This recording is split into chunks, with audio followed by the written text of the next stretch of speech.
If you were with me with my previous fiasco, I thank you from the bottom of my heart all the way to the top and then overflowing because it was a fiasco for some reason, and I pray it doesn't happen again. Lost connection several times in the middle of it, and it was a bit disastrous. I do actually know what I was gonna say. So, like, if you came back for the rest of it, because you wanted to hear why we don't have a Christmas tree. Why do we finally not have a Christmas tree on January 29th? Why did we finally dismantle it? And I know you wanted to know, and I had left that cliffhanger in the first one and then, lost internet connection. So you will never know why we even had a Christmas tree until almost January 29th. Not December 29th, that'd be normal. No, January. I'm going to tell you that. But there were some important points. So wait, let me put the chat on because remember, I don't see chat. Yes, thank you, thank you, thank you. Ohan. Yeah, you know why, but please don't spoil it, Ohan, about why we had a Christmas tree until January 27th, actually. Is that when we took it down? Uh, 2 days ago. Yeah. All right. So I was just saying, because we were at the last one and like we were talking about UNRWA, being active in Gaza and possibly some of their employees being involved in Hamas and anyway. And then we were talking about Gaza, and I wanted to tell you, ciao, Tony, about that yesterday there was this big not press conference, a big conference in Jerusalem by with or for attended by religious Zionist Jews, settler groups, and also several members of Netanyahu's party, Prime Minister Netanyahu's party. Uh, that's the Likud. They're considered it's definitely right wing, but it's a little bit more mainstream, secular, whatever. Ohan, I'm ignoring your comments. Anyway, so these right wingers were this right wing conference was called Settlements Bring Security, and there was once upon a time Israeli Jews living in Gaza amid the Palestinians. They were they were called the settlements of Gush Katif, and they were there up until 2005, and then the prime minister at the time, Ariel Sharon, decided, they're out. Like the Israeli government said, we're getting them out. It's costing too much in security. There were a lot of attacks. There was a lot of dissension, and there were attacks. And eventually, all right, so they said we're not going to keep the army there just for these Israelis. We need the army, whatever, reasoning, their reasoning. And so they forcibly removed them because they refused to move. And it was called the disengagement. It was 2005, and they resettled them into Israel proper, into different places, into less disputed territory, let's say. So now they are saying that it was the presence of Israelis in Gaza at the time amid the Palestinians that prevented something, or that allowed for more security, and that an October 7th type attack would have never happened had there still been settlements. So they're actually alleging that that Israel needs to resettle. And they're saying now, because people are talking about the day after with Gaza, like what will happen? The Israeli army is all the way down south. Like they're focusing right now on Khan Yunis. They had been in Gaza City, they moved to different places, and they're focusing there, and the fighting seems to be very, very focused now. And so everybody's saying the day after, the day after. Now, of course, there's the day after for Lebanon too, but I'll get to that in a second. So there are people here who are saying that we need to resettle it, that Israelis need to live there, and they showed a map of the Gaza Strip where former Israeli settlements were located, and they were saying that they want to establish 6 new settlements in the Strip, including in urban areas and including in Khan Yunis and Gaza City, 2 of the major cities, one north, one south, that were right now like the subjects of a lot of fighting between Israel and Hamas. So this is against what Netanyahu said. Anyway, Netanyahu said the other day, like Israel has no interest in resettling Gaza. Now, is he just saying that, or was he just saying that for the Americans who are saying or and other countries that are saying that Israel should not resettle Gaza and that this should not even be part of the equation? So anyway, you just need to know that that's out there, that it's not just political talk, but it was actually the subject of a conference at the convention center in downtown Jerusalem. So that is very interesting. Everybody's got their eyes and their own angle on the day after and what they want to do. So anyway, so that's one thing I want to tell you. Also wanted to tell you, because I was saying before about Lebanon, about that there has been a lot of warmongering in terms of like World War III, like, with the Houthis and will this and that get involved? And we're talking about from here to here, 2,000 miles of geography, like who's going to get involved and, who's going to be dragged in.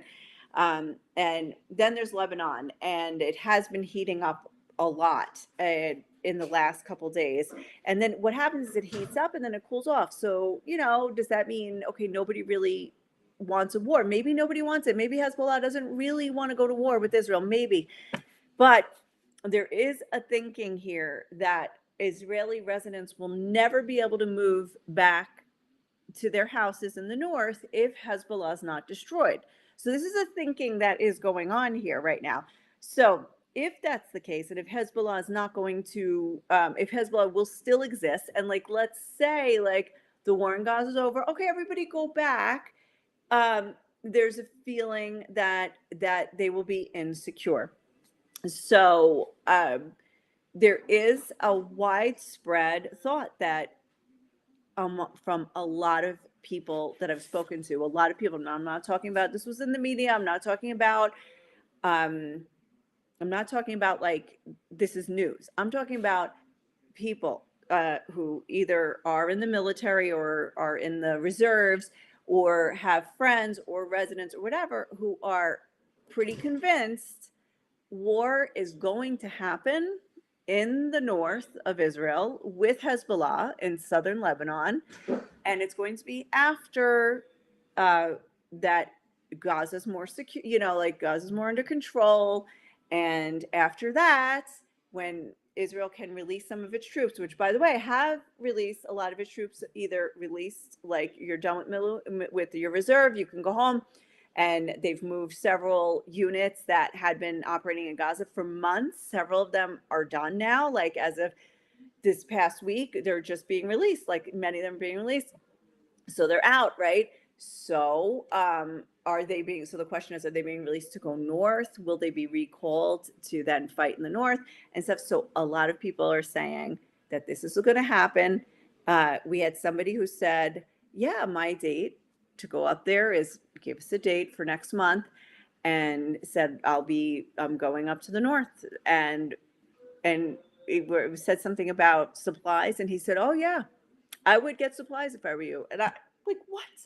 So this is not official, but this is a sense of a lot of people. So like I said, I want to stay as far as I can away from warmongering, because I think it's ridiculous. And I think it's only just for news and views of your news. But that is the talk. And so I'm starting to get a little bit like, all right, maybe we'll do a little shopping and try not to use the canned goods before then. So anyway, there's still the ICJ, but no, the ICJ. I always do that. What a ridiculous mistake. The ICJ, the International Court of Justice, ruled on Friday, that they, they were in whatever. South Africa is accusing Israel of genocide. They took them to court. They want an immediate ceasefire. They want Israel to be investigated for genocide. And the ruling finally came out on Friday. And the longest story short is that almost nothing came out of that, in my opinion, where the court said Israel could be investigated for genocide, but they did not say you have to stop the war.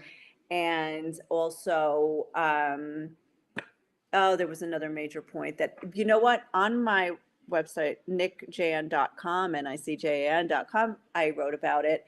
And it was also International Holocaust Day, or at least the eve of that. So it was just interesting about the timing to hear here's the Jewish state accused of genocide on Holocaust Day, anyway, irony, coincidence. So, all right. So I don't know. Many people outside of Israel don't know this, or outside of Jerusalem, but here in Jerusalem, in this special city, we have not one, we have not two, but we have 3 Christmases. And the first one, I think, is obvious to everybody. A lot of people know about December 25th. That's the traditional Christmas for Catholics, for Protestants. And it's widely celebrated in America and Europe on that day, North America and Europe. And then there is the Greek Orthodox, and there is a whole issue with the calendar. And, so the Greek Orthodox Christmas is January 7th. But then came along the Armenians, or maybe didn't come along then because they were here first. Right, Ohan? The Armenians in Jerusalem, way back when the calendar was changed, from Julian to Gregorian, they stuck with the Julian, and only in Jerusalem did they stick with the original. And they said, we are going to celebrate Christmas still on this date, which falls on January 19th. So Christmas in Jerusalem, not in Armenia. The Armenians in Armenia go with the Orthodox date, which is the 7th. The Armenians in America go with the 7th, wherever they are. The Armenians in Haifa and Jaffa and Tel Aviv go with the 7th, but the Armenians in Jerusalem go with January 19th.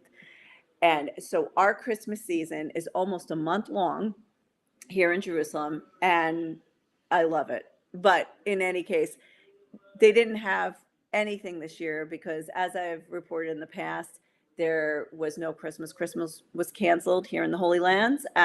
Too much war, death, suffering to partake. No public show of celebration. So there wasn't a tree. There wasn't anything that made it feel like Christmas except in our house. And so we kept our tree up until we finally took it down this past weekend. So anyway, that was why I had a Christmas tree in the background. And that's why I do not have one now, because now we're carrying out the rest of the year. I know it was not just a simple decoration I had in the background. So anyway, there was also the New Year is celebrated on January 13th, but I'll put a link to that video in the chat.